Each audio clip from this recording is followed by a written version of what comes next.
Once upon a time, there once was a long, long time ago, far, far away and just as long ago, once in a before time. These are some of the ways that storytellers cue us, tell us that we are about to hear a story. And we pay attention and listen. Stories are so important. Anthropologists tell us that they don't know of a culture that didn't have storytelling as far back as they can remember. That storytelling took place even before the people used symbols to write down their history. Stories are so important. We use them for so many reasons. We use them to entertain, but we use them to explain who we are. We use them to train children to grow. We use them to show how we solve problems. We use them as examples of how we should be, how we should behave. We use them for so many reasons. In Jamaica, we have a group of stories called the Ananci Stories. They come from West Africa. And those stories are about a spider who is a trickster. Sometimes he's spider, sometimes he's man, sometimes he's a combination of both. Ananci is someone who you don't want to emulate, but you might recognize some characteristic in yourself or in others. You may find humor in the ways that he tricks the other animals in the jungle. At the end of an Ananci story in Jamaica, we say, Jack Mandora, me no choose none, which means that we have not changed the story in any way. We're not telling it, pointing to anyone in the audience in particular. We're kind of just passing down what we receive, so don't judge the storyteller. But in fact, the Ananci stories are told to teach. It is for the audience, hopefully, to see what it is that they can learn from them. Sort of in a way like Jesus' parables. Jesus used parables as a tool to teach.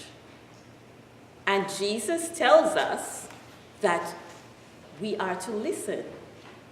It's an invitation to enter into the parable, to go deep into the parable, not just on the surface, but to go deep in the parable and maybe to ask, what is Jesus saying to me in this parable?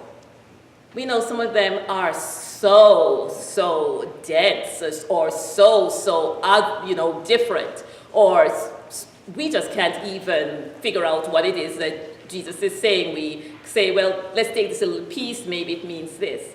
But today in the gospel, we have a story that is so simple that we might feel we can stay on the surface. Jesus says, listen. The kingdom of God is as if someone would scatter seed on the ground and would sleep and rise night and day, and the seed would sprout and grow. He doesn't know how.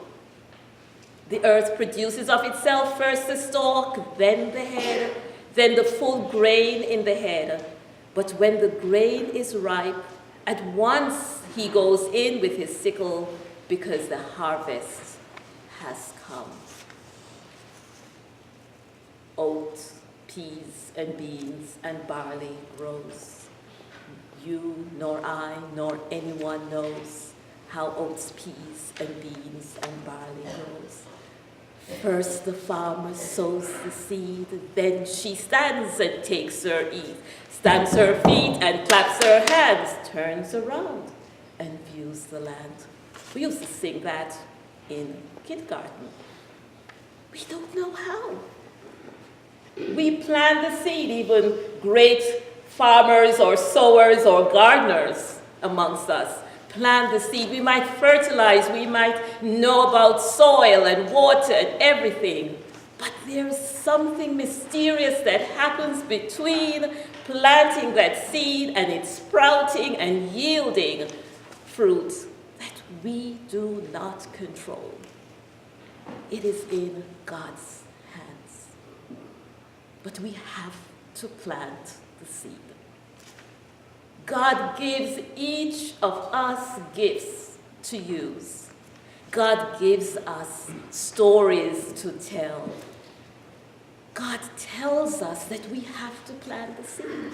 You know, before this parable that or the two parables that we just heard, Jesus had told the parable of the sower with the four soils. Remember that sower who just went around all helter-skelter, just throwing seed here, there, and everywhere. Good soil, rocky soil, hard paths.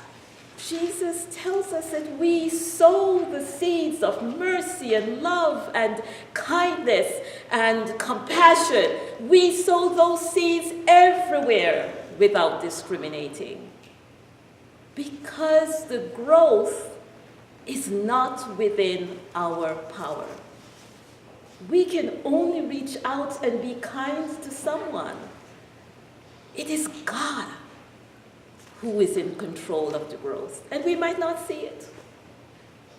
Have you ever had a thought or a memory of something someone did or said to you years ago, and it just came back at the time that you needed it? You might not see the fruit of that thing that you planted in the heart of someone. It is God who controls the growth. And that doesn't matter if it's in your own life, if it's in the church. Think of the first disciples after Jesus' resurrection and ascension, just working in their own little areas around the Mediterranean, planting seeds. And look at the church today. God controls the growth. It is God who does it. We can't take credit for it. We cannot pretend that when we are doing well as a church or a faith community, that it's all about our work. We plant the seeds and leave it up to God. It is about the community as well. Think of the mission center. 1 week, after all the efforts, all the time, setting up that place, with, getting volunteers from everywhere, doing all we can, one person showed up. The next week, no one showed up. The next week, maybe 1 or 2 showed up.